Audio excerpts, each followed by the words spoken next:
Hey everybody, welcome back to Queen City Country. I'm Adam Worthsell, and like the track on their new album, An Interview with 1,000 Horses is going down. That's right, the gentlemen joining me here in the studio, Graham, Michael, Bill, nice to see you guys. Good to see you, man. How you doing? How are you? I want to ask you guys first, because two of you are Carolina boys. That's right. Newberry, South Carolina. These So guys. how does it feel to be back in the Carolinas? We're under 2 hours from your hometown right now. It always feels good to come back to the Carolinas. You know, we grew up in Newberry, South Carolina, and my mom grew up in Charlotte, North Carolina.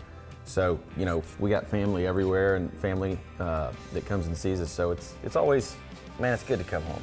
Well, whether you are in Charlotte, North Carolina, where we are based, or anywhere outside of this city, you got to listen to this album called The Outside, your new music. Bill, let's start with you. Tell us about it.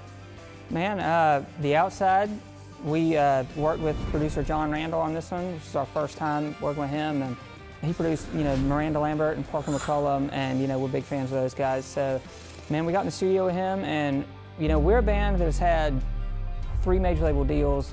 We've been lucky enough to write with some of the best people in the business. With this one, it was our first time really solely independently, being in the studio, just us throwing the kitchen sink at it. And we got to go nuts and just create the art we wanted. You kick things off with a banger called Highway Sound. Michael, how would you describe what is a highway sound?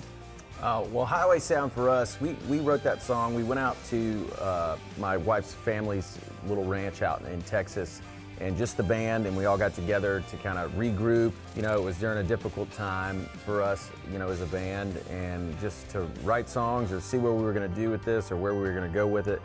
And that was the first song that came out of that session, and we just started, moving forward, making the record while we were out there. So it was a real special moment that we'll never forget. When you're in a room writing a song, what comes first? Is it the melody or the lyrics? That's a good question. It depends, Yeah. right? Yeah, It could be I think it anything. It depends. could be a guitar riff, it could be a melody, it could be a lyric. It's kind of wherever the inspiration comes from. I mean, sometimes it's a guitar lick, like Highway Sound on the record was a guitar lick. That was the inspiration of that. Sometimes it's a title, sometimes it's an experience, like, with Drift Away, being out at Stagecoach. It really comes from wherever the antennas pick up the feeling and the vibe. Just when you thought that The Outside was enough new music for 1,000 Horses, now you have a reboot in the form of Brooks and Dunn. Tell us about this collaboration and tell us how this amazing music came about. Yeah, we did. That was an amazing thing. We got a call from Ronnie and Kix and Brooks and Dunn, and they asked, "Hey, would you guys want to be a part of this reboot too that we're doing?" They did a reboot 1 with a bunch of artists, and then for reboot 2, they called us, and then we were like, "Absolutely! Like whatever song you want us to do, we don't care." And they said, "Oh, cool. We want to do this song, Drop in the Bucket." It was a song on an old record that.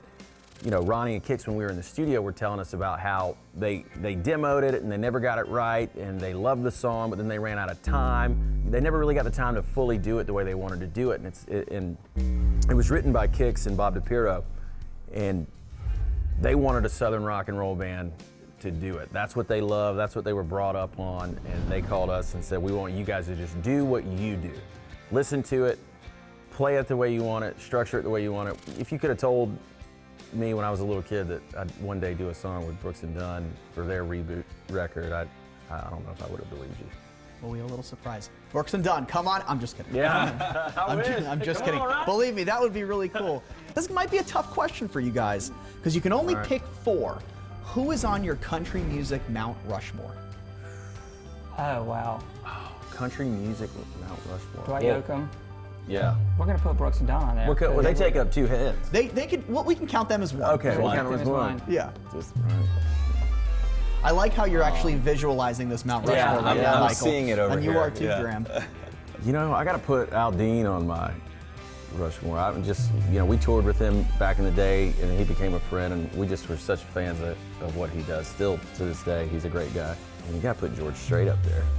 The king of country. Yeah. Yeah. You got to put the king on the Rushmore. I think that's pretty solid right there. Yeah, it's pretty solid. You know? Can't interview 1,000 Horses without talking about your #1 hit, Smoke, which I'm shocked when I heard this statistic that it is just about 10 years old. Does it feel is. like the time just went by like that? It does. does. Yeah. Yeah. Yeah, it's wild to think about that. you know, we still feel like that was yesterday. Yeah, you know? absolutely. Well, coming up, 1,000 Horses will be here to perform. We hope you'll be here too. All that and more here on Queen City Country. Don't go anywhere.